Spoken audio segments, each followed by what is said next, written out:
Good morning. It is October 1st.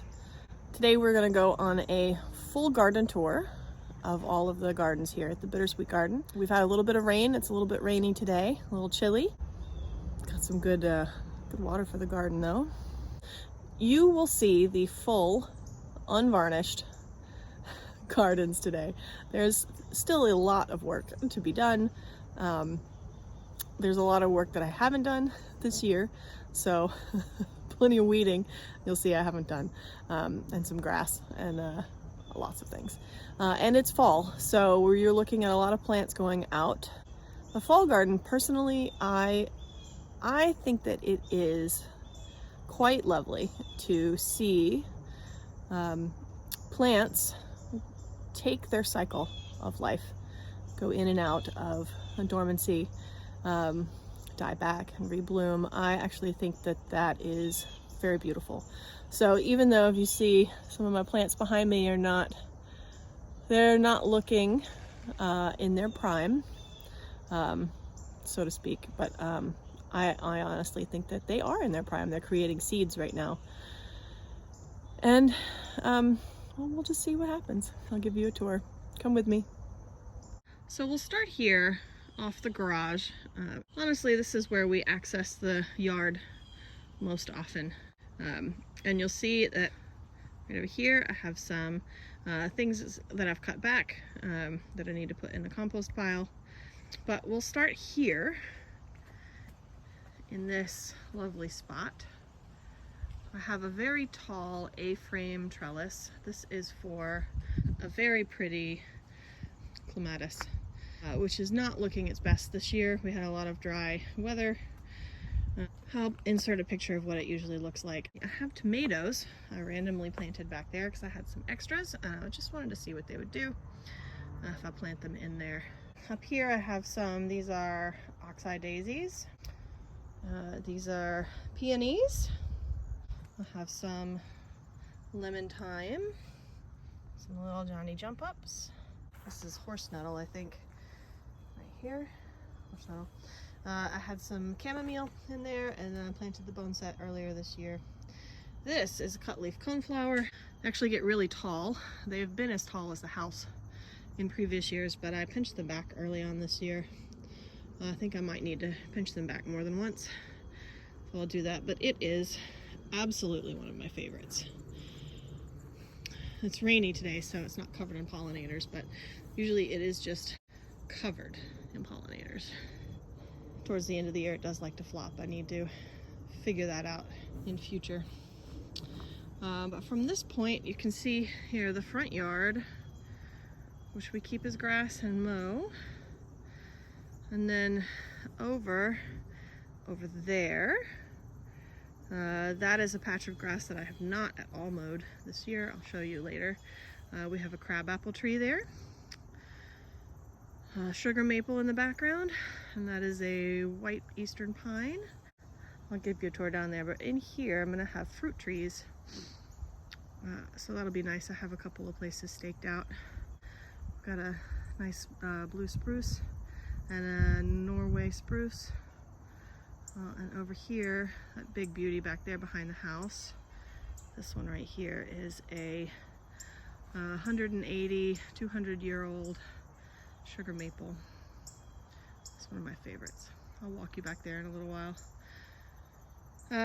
Not much going on in the front of the house garden, mostly weeds and some sad looking boxwoods.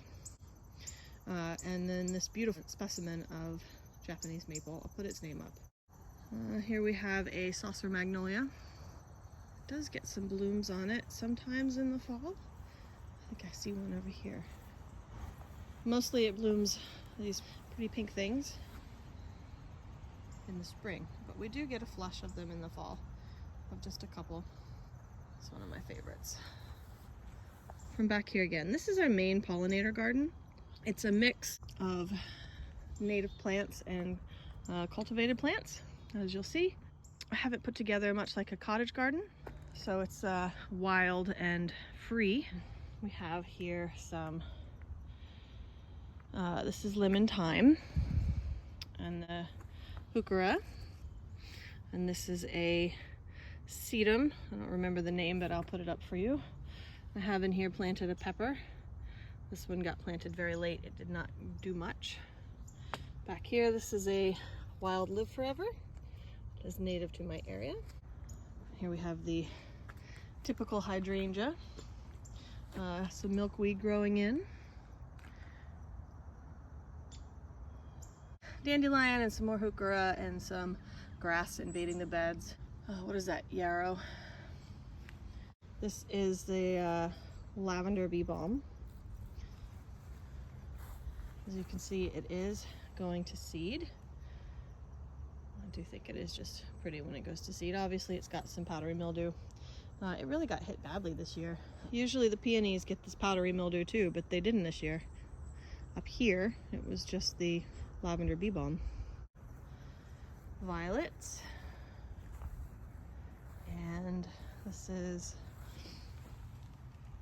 a spotted bee balm going over, and some yarrow going to seed. This is the autumn joy here in full glory. Such a beautiful color. This is a cultivar, very similar to the wild live forever. I'm going to be moving this patch of Monarda, and I'm going to be putting it back there behind, in between this autumn joy sedum here and buddleia there. So it's going to go right in here. Up front to this we have a steeple bush. This is a shrub, small shrub, so it'll come back year after year in the same spot. Obviously I have some other annual volunteers in there. There's the buddleia. Well, this is a seedless variety. So you can see it's not really, even the spent blooms are not really going to seed. Even though it's a seedless one, I cut it back and dispose of the spent blooms, and I'll cut it back hard at the end of the year so it doesn't go anywhere else. These are peonies, and you can see they got some they didn't love the drought that we had, but they didn't get powdery mildew this year, which was pretty nice. I'll give you a picture. This is really pretty with the pink peonies here, and then the rose campion here, which is a really bright pink. And then this rose here is also a really bright pink. And then this rose back here, this is a Virginia rose. It's a native rose. It has light pink blooms on it. It might still be blooming actually. In this little pocket, I've planted some other native plants that I winter sowed, and they're getting established.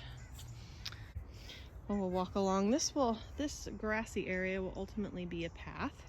So here, this is a Japanese maple that I want to move elsewhere. It's just up here as a sort of nursery garden plant. I have another hydrangea. This is a cultivar, blue Columbine. I have a rose milkweed here. This is its first year planted in here.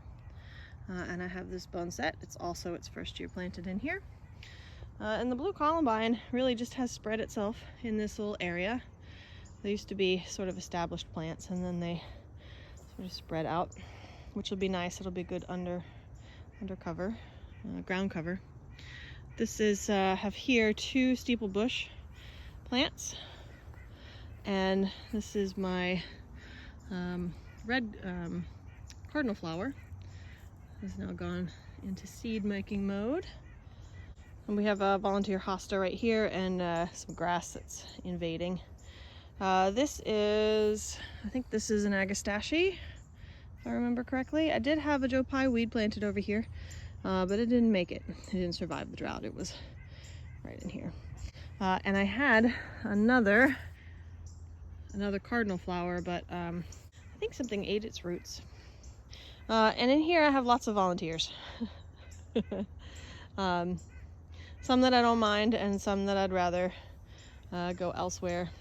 But this area right in here, I want to put sort of a small understory tree or a large shrub. I haven't done that yet. This area, as I go down the path, this is a sort of a dry shade area. And I've got some plants in there established, but I haven't done any weeding. So lots of volunteers that I may or may not keep.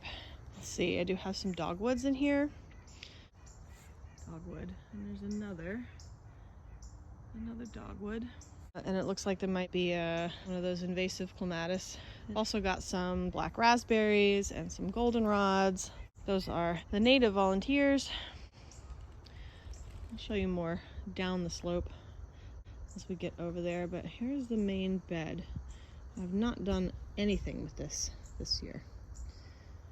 Anything that survived up here in the drought, in the dry, is a really hardy thing. This whole area, this front area along here, has blue hyacinth or purple hyacinth, grape hyacinth. You can see the little, still has its leaves up.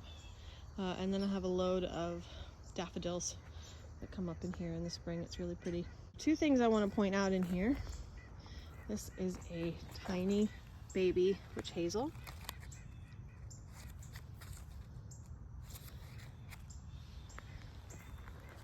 And I have another witch hazel, a little bigger, here. There's my witch hazel. I'm really excited about these.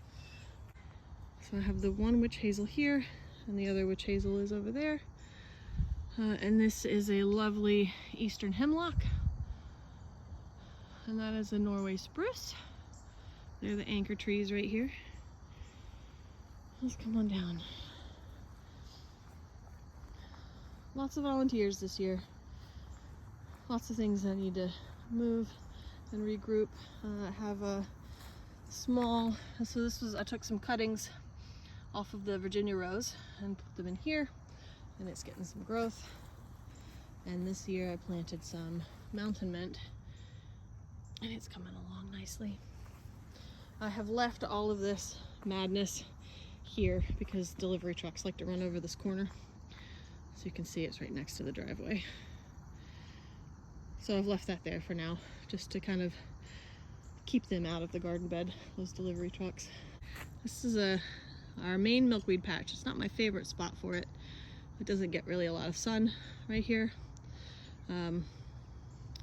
But it does keep coming back year after year. So I've got some milkweed in here, and then I've planted mountain mint and the Lavender Bee Balm, echinacea.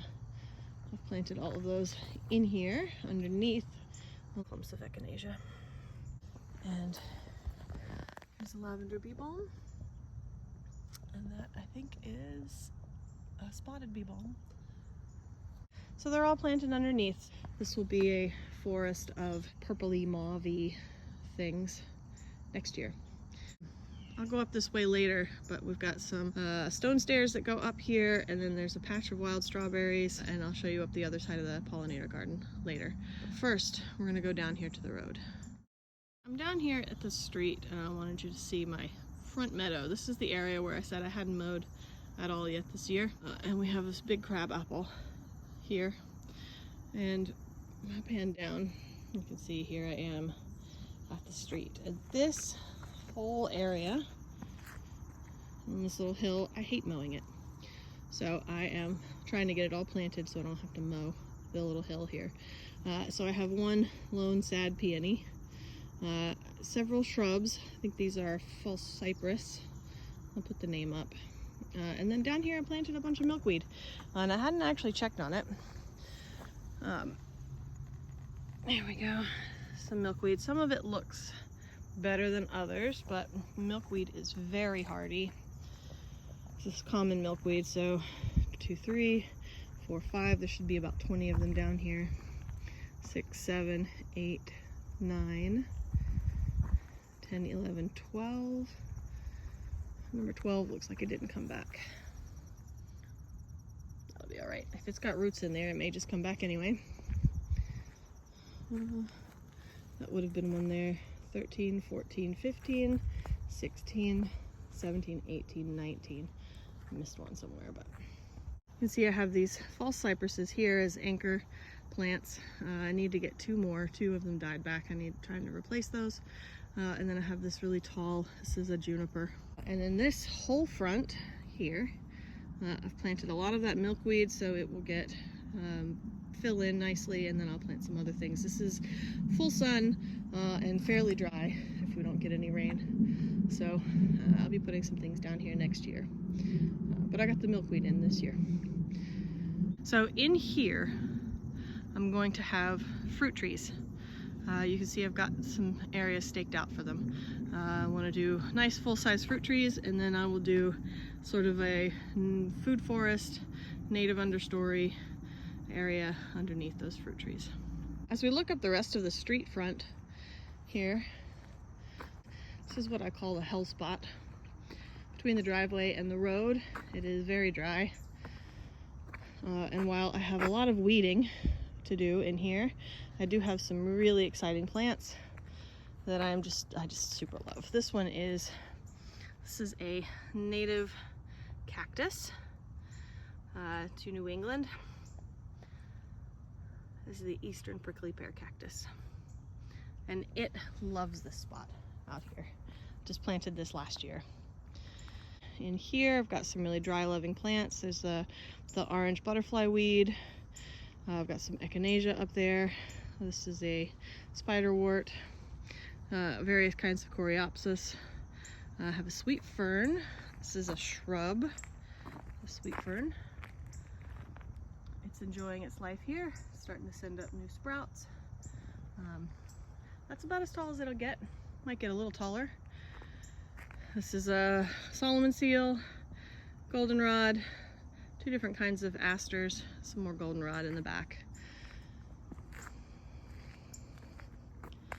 And I have in here, rain brought down some of this grass mulch, so that's a mountain mint. And bee balm. Another bee balm. Those are the spotted bee balm.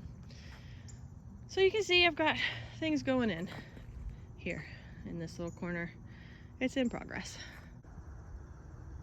So here we are down at the street at the end of the driveway. That's my hell spot. We saw that from the other side. Here's the dry woodland garden. We got here a load of strawberries. These are the native wild strawberry. Have some yellow root, a couple of dogwoods, some ferns that have really struggled this year. This is a cultivar. This is a sweet geranium. Some forest grass, some Solomon seal, a baby tree, lots of volunteers. I'm encouraging the Virginia creeper to climb the side of the wall here. Virginia creeper actually doesn't harm surfaces. It has these little pads. They don't bury themselves, they just sort of suction cup. So unlike other types of ivy that sort of bury themselves, doesn't really create any damage. Many years it has really beautiful red color. We did not get enough rain this year for a good color, but you can see the promise of that here. Okay, this is the other end of the pollinator garden. There's a couple of other things I wanted to show you. I've just planted some. These are scarlet bee balm. Now let me back up. This is my Virginia rose. This is a cultivated rose. I've also planted some peppers in here. I had a couple left over. Sage. This is a mountain mint. Oh look, we have, oh I love these, they're just my favorite. That is a spotted bee balm. Just look at how pretty that plant is. Unusual. It's a short-lived perennial, so 2 or 3 years, but it reseeds very well. This is a This is a blue-eyed grass. It's not a grass, it is in the iris family. Has very pretty little tiny blooms. This is a candy tuft, it's a cultivated plant. And now we are back around to the top. More to see yet. Now along here, this is sort of deep dry shade, and this gets a good bit of sun right along the edge. And I haven't figured out what to put in there. I have a drainage ditch that drains off the house, so I did put some plants in here. We have afternoon shade from this white cedar. So I have a Penstemon digitalis, I have a calico aster, and up here I have a wild senna. Okay, so there's those three. The wild senna will get very big. It'll be a nice big fluffy shrub. Well, it'll die back every year, but it'll be shrub-like. I have a very sad crabapple tree. It's been like that for about 4 years. It hasn't grown very much at all. Over here, this area gets full sun and is a little bit more dry. I have an elderberry, I have a echinacea, this is one of our native St. John's worts. Look at how that water just holds onto there. I think this is the spotted St. John's wort. Yes, it does appear to be that one. I have some spotted bee balm, and I believe, what is this? I don't remember what that is. I think maybe it's agastache. I will put the name on the screen. And here I have some mountain mint, some volunteer milkweed, common milkweed, and here we have the orange butterfly weed. Up here I've got some more wild senna. It has beautiful yellow foliage in the fall. The little one. And this is the Lavender Bee Balm. I planted that earlier this spring, so it's got a good, well, it's probably early summer. It's got some growth on it now. And these are showy tick trefoil. They will be tall and have really pink, bright pink blooms on them. I have some wrinkle leaf goldenrod. This one here, and this one here is wrinkle leaf. And here I have some agastache right there. This is a bone set. Let's see if I can get you. There we go. This flowering is slowing down and it's starting to go to seed. Look how pretty that is.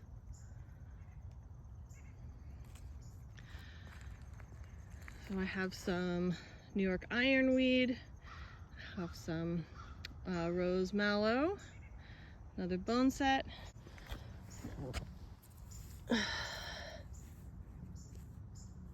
Gotta come down and cover all of these things. There we go. I blame the squirrels.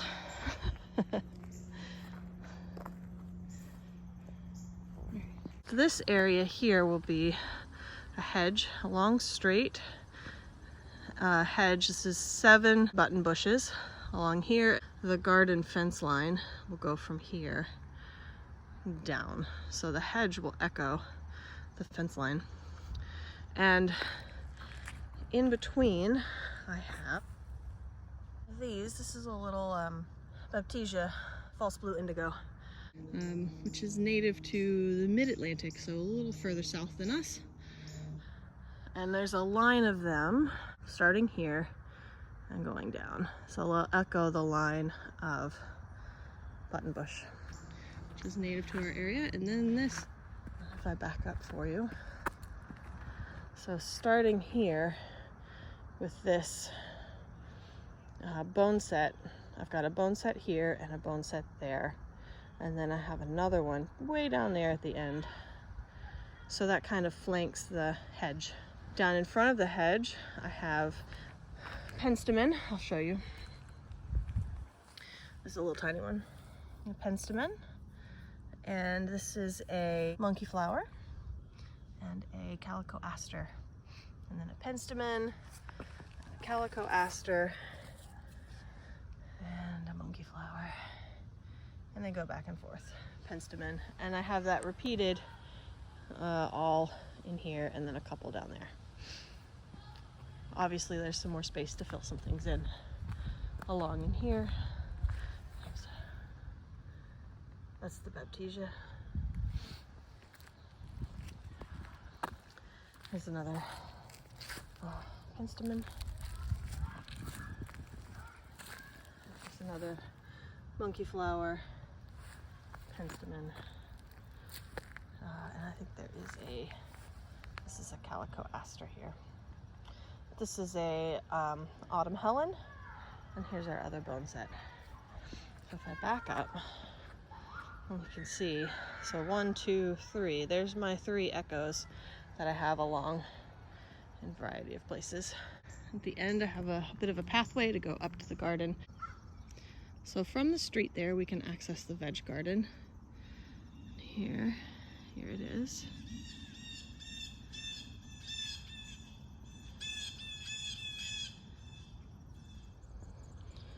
Okay, I've just come up here from the road.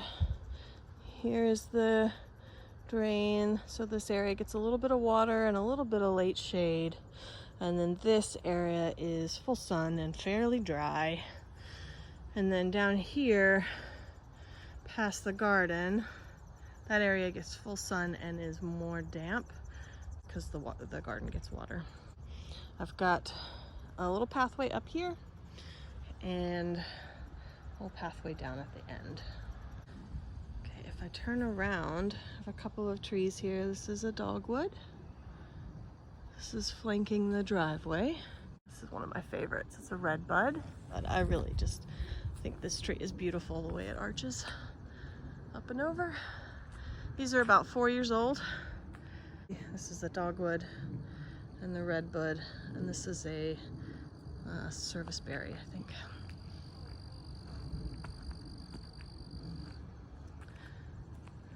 There we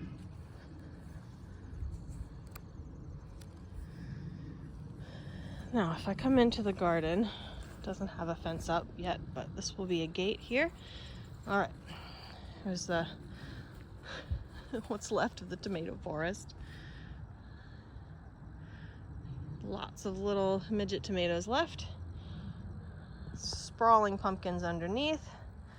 Got a couple of beans struggling here and some okra. It's getting a little cold for these. The pumpkins are just loving life though. Look at that. This is a New Jersey cheese pumpkin. Clearly we have some powdery mildew. That's to be expected. Got some tomatoes in here that aren't trellised. These are some extra midgets I have. I just let them roam. There's another pumpkin. Actually, two pumpkins in there. And these are the Amish paste tomatoes. Up on my trellis. Got a bunch of Amish paste. Rambling vine here. Step over. This is where I had my onions earlier. I've pulled all of the yellow onions. I still have some bunch onions that are doing just fine. I had interplanted some. Here's a mullein, volunteer mullein. I interplanted some. These are bell peppers, so those will hopefully ripen. I'm kind of letting these go a little bit. I've clipped back the other ones so that the fruit will ripen. But these are the gold medal tomatoes. Look at that. These are heirloom tomatoes. They're great for slicing and eating. Starting to come on those. And then down here I've got some pumpkins. These are cornfield pumpkins. So got one there. Coming on over there. There's another one tucked away right in here. I'm excited about those. They are rambling beneath the tomatoes. Plenty of midget tomatoes coming on. These ripen pretty quickly. This should be fine. I'm gonna let them just go. I have clipped off their tops. I clipped off their tops once. There we go. You can see where I clipped right here. Where's my finger? See where I clipped right here. But of course they put up new ones. These are very strong-willed tomatoes. And if I make my way, here's another pumpkin coming on. Lots of new pumpkin flowers. There's a new one right over there. If I make my way carefully through here, I can come out, and here are the peppers. They are finally starting to ripen and get some color on them. And in the peppers, I also have some cosmos and nasturtiums and marigolds. These are just so pretty, you guys. Look at these. And they have like a velvety texture. So soft. I'm definitely gonna harvest some seeds and they'll reseed themselves. Down here I have the tiniest bit of parsley that struggled. It really didn't come up very well. And some basil that I planted late, but gave it a go anyway. And you can see I've got a lot of, let me back up, a lot of bell peppers. So they are all up underneath these cosmos. This entire bed and this entire bed over here. They are all peppers. Look at this. Look at that. Bell pepper. I cannot wait to sink my teeth into some of these.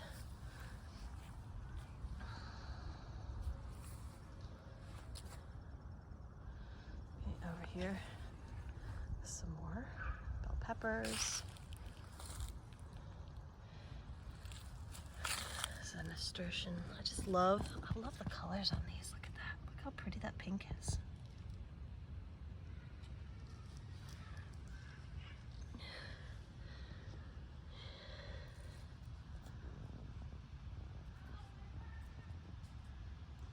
I have 1, 2, 3, 4 pepper plants planted across again and again all throughout this bed, back and forth. I did not put any compost down since I didn't really have any, so they didn't get very big, but they are giving me some good produce.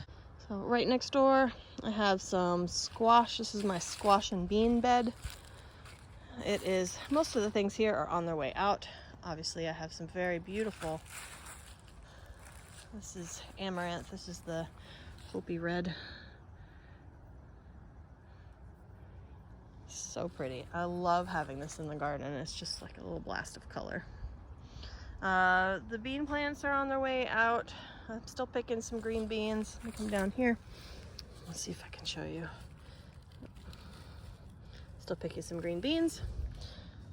A zucchini still got a flower on it. You know, we'll see. It's getting kind of late for me. And here I got a little tiny squash over there growing. We'll see how that goes. And here I have Lima beans. Those are putting out a good harvest right now. And in the middle this is where I had my watermelon. I definitely did not get these in early enough.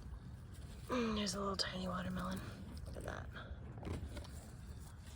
I harvested a bigger one earlier and it was really tasty. Didn't get very big though. So that's Lima beans, and I have the same thing over here. Watermelon in the middle. There you go, a pretty little watermelon. And Lima beans all around. A very lovely sunflower. I have another sort of the same situation here. Some squash ringed by beans. I've recently put in some peas. They are starting to come up. And I'll be climbing my trellis here shortly. I have okra. I don't think I have any on it right now to harvest. I got these all the other day. Here's my pea trellis. We'll see if it gets big. I have another pea trellis on this end.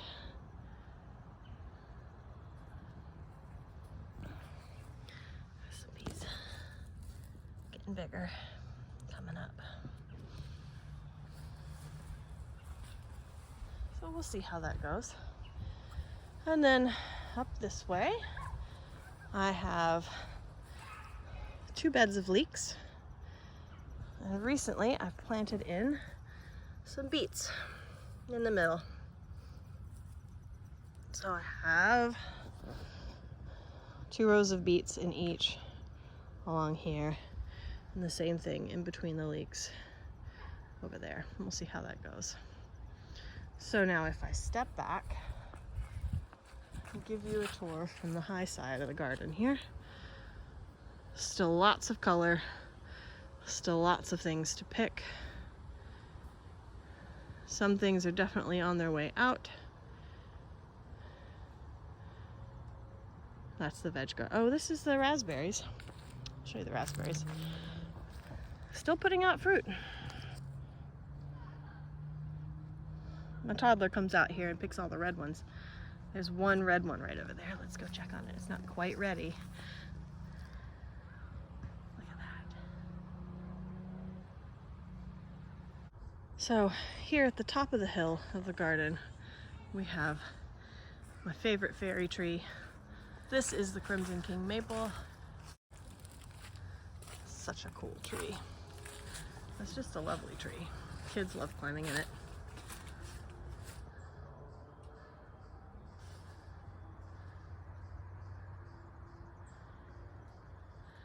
I can sit here under the shade, look out into the garden, or, sorry for the spinning, look up this way towards the backyard. That's where we're headed now. So I've got some work to do along the fence line, some wild grapes over there I need to cultivate, and some invasives that I need to take out. And here is our blueberry. I really don't think it likes it here very much. I do want to put the blueberries in another spot. There are actually 3 of them here. This one, which is probably about 30 years old maybe, and then 2 smaller ones. They'll move somewhere else, I just don't know where yet. If I walk up this way, I have this really cool fringe tree. Just put it in the ground at the beginning of last year, so it doesn't have any flowers on it yet, but I'm excited to see what that becomes. So here we are off of the back of the garage again, heading into the backyard rather than the front. And I've got a pathway that I'm still working on. I wanted to show you this lovely patch of, this is chocolate mint.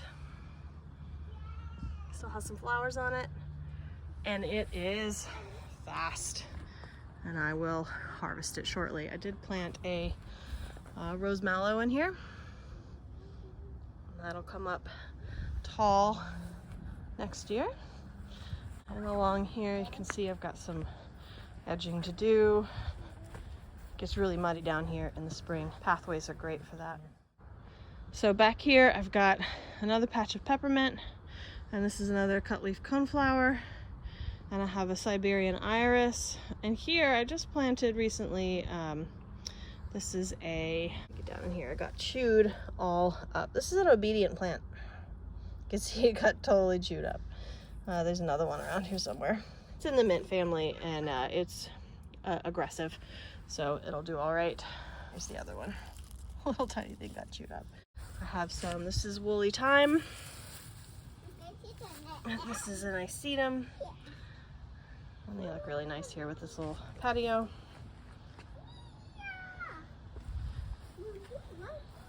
This is a gigantic mum, and it will be in full bloom like in a minute.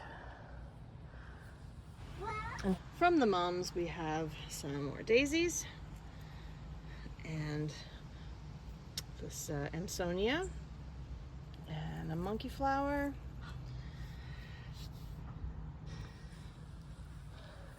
Here's the sunflower, still in its bucket, doing pretty well.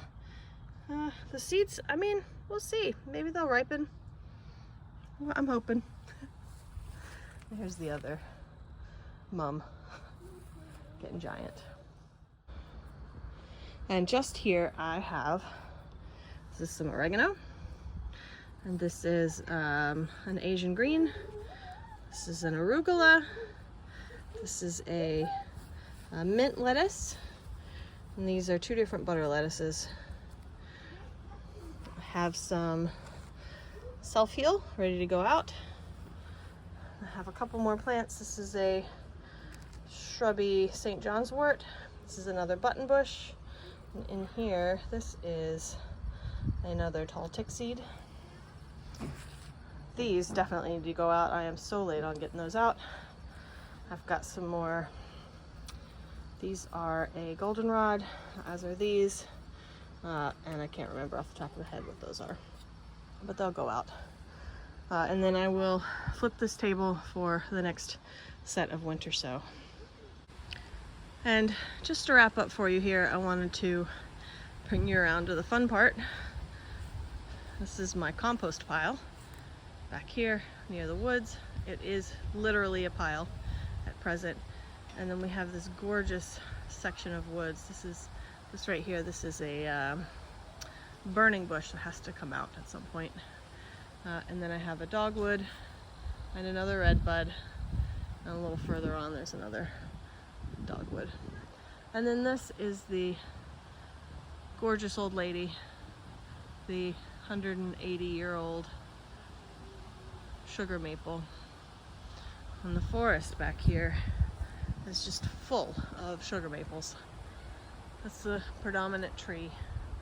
And there are some that are equally as big as my grand old lady. You can see there's a couple of really big ones back there. And there's a couple more back here. I don't know if you get to see those or not.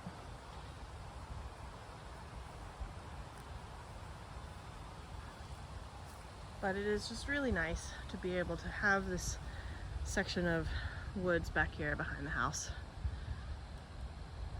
And I wanted to leave you today with this grand old lady